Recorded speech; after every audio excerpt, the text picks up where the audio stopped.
विजय की सर, आप बनारस से हैं। बनारस में एक गांव है नागेपुर, जो प्रधानमंत्री नरेंद्र मोदी ने 2014 का लोकसभा चुनाव जीतने के बाद गोद लिया था। उस गांव में रविवार को एक बैठक होती है। उस बैठक का निर्णय ये निकलता है कि प्रधानमंत्री नरेंद्र मोदी के लिए वो लोग संदेश जारी करते हैं इस बात का कि रेसलर्स का जो प्रोटेस्ट चल रहा है, वो उसमें जो आरोपी है उसको बचाने का प्रयास न करें। वहां के जो लोग हैं वो उनके साथ खड़े हैं, और अगर ऐसा नहीं होता है, प्रधानमंत्री नरेंद्र मोदी अपनी चुप्पी नहीं तोड़ते हैं, तो फिर उसका खामियाजा भुगतना पड़ेगा। ये जो मामला है, जरा इसको आप विस्तार से बता दें। और दूसरा, 2024 के लोकसभा चुनाव पर ये कितना असर पड़ सकता है इस घटना का, उसके बारे में भी थोड़ा सा सर अनम्यूट करें।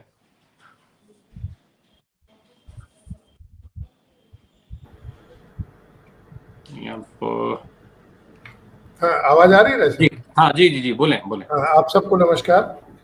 देखिए, अभी आत्मजीत सिंह साहब ने बड़े विस्तार से इस पूरे घटनाक्रम पे जो प्रकाश डाला, सच पूछे तो इससे ज्यादा दुखद और दुर्भाग्यपूर्ण कुछ हो नहीं सकता है।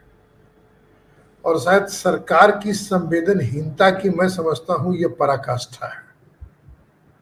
जरा कल्पना करिए कि अगर यही आरोप किसी और पे लगा होता तो आज क्या सरकार का कदम होता।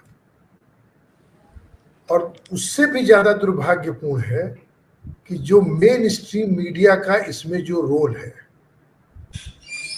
जो नागेपुर की घटना का आपने जो उल्लेख किया, वो बच्चियां ही थी वहां पे। जितने लोग धरने पे बैठे थे प्रतीकात्मक रूप में, वो सब वहां की बच्चियां थी। ये सही है कि प्रधानमंत्री ने उसको गोद लिया, लेकिन यहाँ बनारस में आज मैंने कम से कम 50 लोगों से पूछा होगा, बहुत सारे लोग उस न्यूज को पढ़े ही नहीं है। मतलब उसको इतना कम जगह मिली है उस न्यूज की, जबकि वो बहुत बड़ी घटना है। मैं बनारस में उस गांव में जिसको प्रधानमंत्री ने गोद लिया है, अगर मैं उन लड़कियों को सलाम करता हूं, बच्चियों को, जिन्होंने इतनी हिम्मत दिखाई कि उन्होंने आके इस प्रतीकात्मक रूप में ही सही कम से कम अपना विरोध तो दर्ज किया।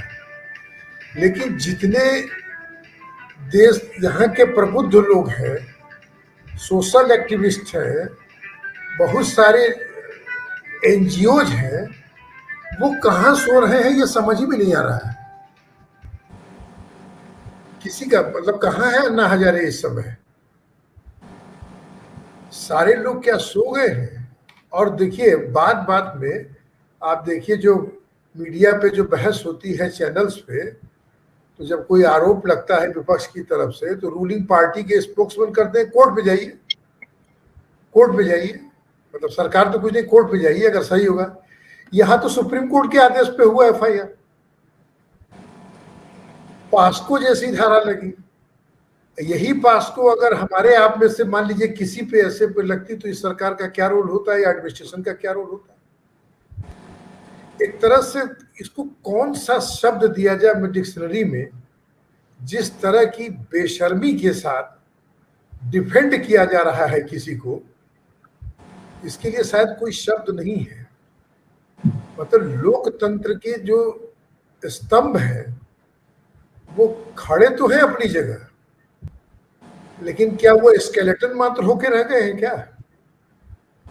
मतलब उसमें से आत्मा निकल गई है, खाली वो ढांचा खड़ा है लोकतंत्र का क्या? तो सुप्रीम कोर्ट के आदेश पे एफआईआर। हम कहते हैं कि जो आत्मजीत सिंह साहब कह रहे थे कि वो कह रहे हैं कि मोदी जी कहें तो हम इस्तीफा दे देंगे। मतलब आरोप जिसने लगाया, आप सोचिए, जब टीवी चैनल्स पे, कई चैनल पे मैं उन बच्चियों का इंटरव्यू देख रहा था जो वो बैठी हैं रेसलर, आप उनका बॉडी लैंग्वेज देखिए। मतलब कितना उन्होंने साहस जुटाया होगा इस काम को करने के लिए। ये कोई साधारण बात नहीं है। बड़े बड़े अच्छे अच्छे परिवारों के लोगों की हिम्मत छूट जाती है इस तरह से करने। और मैं मानता हूं, मैं देखिए अभी भी इस बात को मानता हूं राय साहब कि विपक्षी पार्टियों का रोल इस घटनाक्रम पे जितना आक्रामक होना चाहिए वो नहीं है। याद करिए निर्भया कांड के बाद दिल्ली की सड़कों पर क्या हुआ था। और इस देश के लोगों के लिए जगाने के लिए, जनता को जगाने में सबसे बड़ा रोल होता है मीडिया का। जो बातें मीडिया के द्वारा जब उसमें लाई जाती हैं पब्लिक बीच बीच में, तो पब्लिक के अंदर एक अवेयरनेस होती है, उद्वेलन होता है, सही गलत का परीक्षण करने का पब्लिक को अवसर मिलता है। तो कहीं कुछ है ही नहीं है मीडिया में। आपने जिस दिन नागेपुर का घटना किया, मैं आपको बता रहा हूँ, वो न्यूज मैंने भी नहीं पढ़ी थी, जबकि अखबार में प्राय एक एक चीज हर तरह से देखता हूँ। हर लोगों से पूछे तो किसी अखबार में निकला था, सब अखबारों में शायद है भी नहीं। हिंदी मीडियम में मिलेगा ही नहीं सर। और अभी आत्मजीत सिंह साहब जो बता रहे थे कि इंडियन एक्सप्रेस में वो न्यूज दिया, मतलब सोचिए कि वो न्यूज को पढ़ के रोंगटे खड़े हो जाएंगे। ये कितना लोग इसको आसानी से पचा ले जा रहे हैं, मुझे इस पर बड़ा ताज्जुब है। कैसी मतलब पब्लिक, अब इतना लोग मीडिया से अवेयर हैं, कनेक्टेड हैं इस टेलीकम्युनिकेशन के जमाने में, फिर भी कोई उद्वेलन नहीं है। और सिंपल सी बात है, वो ठीक कहा सिंह आत्मजीत सिंह साहब ने कि भाई आप अपना कोर्ट में लड़ाई लड़िए, हम चलिए मान लेते हैं कि आप निर्दोष है, सही है। और दूसरी जो सबसे बड़ी बात ये देख लीजिए कि जो आरोप लगा रहा है, जिसके साथ ये दुर्घटनाएं हुई हैं, उसकी जिम्मेदारी है कि वो